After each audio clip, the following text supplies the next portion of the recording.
Fullt var út úr dyrum á borgarafundi í Háskólabíói í kvöld. Mikil reiði var meðal fundargesta sem kröfðust svara á aðgerð af þeim ráðherrum og þingmönnum sem fundinn sátu.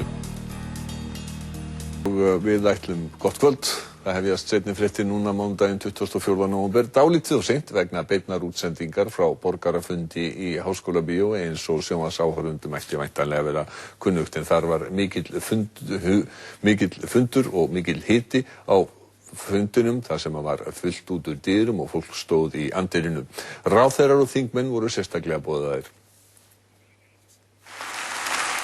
Við höfum ekki skattaleynd og ekki lengur launaleynd, því í ósköpunum það bankaleynd. Hverju þarf eiginlega að leyna? Ekkert annað en efnahagslegt ofbeldi á sér stað í skjóli bankaleyndar eins og við erum að uppgötva akkúrat núna. Viljum við hafa gegnsæi í efnahag þjóðarinnar, þá skal bankaleyndin burt.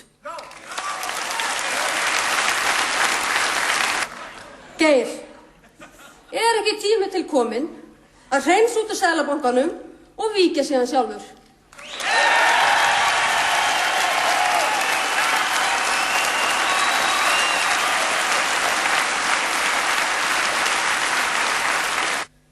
Ef þetta ekki gert, ef það ekki brugðist við, þá halda mótmælin bara áfram að stigmagnast.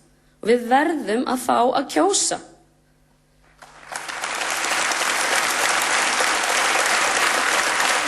Rússarnir, þeir kom aldrei, nema bara til þess að þykjast alltaf lána okkur pening. Og þá voru þeir bara að plata á Davíð Oddsson. Þeir voru ekkert að plata okkur. Ég veit ekkert hvað fólk ætlar að tala sko. Ég meina, EFTA, EES, verðbólga, jöfnuður, þetta skiptir engu máli. Eina sem skiptir máli á þessum tímum að vera ærlegur og heiðarlegur.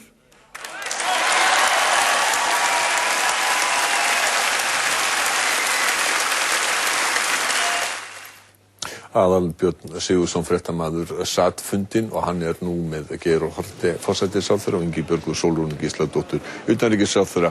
Það mátti heyra þarna í kvöld, Aðalbjörn, að fundarmenn voru mjög reiðir. Já, mannum var mjög heitt í hamsi hérna í Háskólabíói í kvöld, vægasagt, og það var setið eins og kom fram raunar í hverju einasta sæti hérna og það var troðfullt út af dýrum hérna frammi líka. Mér taldist til að á fundin hefði líka mætt, þeim var sérstaklega boðið þingmönnum og ráðherrum og á fundin mættu, mér taldist rétt 27 þingmenn og 8 ráðherrar, meðal annars bæði forsætisráðherra og utanríkisráðherra. Já, við byrjum á því, Geir, hvað fannst þér þennan fund? Mannum var heitt í hamsi. Hvað fannst þér þennan fund? Nú, það var auðvitað gaman að mæta hér á svona fjölmennan fund og hlusta á sjónarmiðin sem hérna komu fram. Kom mér dálítið óvart hvað hér var margt fólk, en auðvitað meðtökum við það sem fólk að segja hérna og hlustum og metum það, hvað af því sem hérna kemur fram er raunhæft og hvað ekki. En þú, Ingibjörg, þín upplifun af fundinum? Já, ég nú kannski ekki alveg sammála þér það að fólki hafi verið heitt í hamsi. Það var mikið stemning á fundinum, það var heilmikil undiralda og það er greinilegt að fólki er mikið niðri fyrir, en þetta fór allt saman mjög vel fram og hér komu fram sterk og skynsamleg sjónarmið og við aftur létum okkar sjónarmið heyrast, þannig að þetta var ágætt skoðanaskipti. Ég segi það var stemning á fundinum og það var, ég staðið upp og klappað þegar var talað ríkisstjórnina og boðum kosninga og einnig þegar var rætt seðlabankastjóra og kröfum að hann víki. Hvað finnst þér þetta? Þetta kemur fram á hverjum fundi, ætla menn að fara að verða við einhverjum beiðnum breytingar í seðlabankunum? Það var klappað hér við ótrúlegustu tilefni og staðið upp og fagnað stundum og eftir hver einustu setningu sem að ræðumenn hér voru með, þannig að það var eins og Ingibjörg segir heilmikil stemning hérna á fundinum, en auðvitað þetta ekki svona nein venjuleg skoðanakönnun eða neitt þjóðarpúls, en þetta var fróðlegt.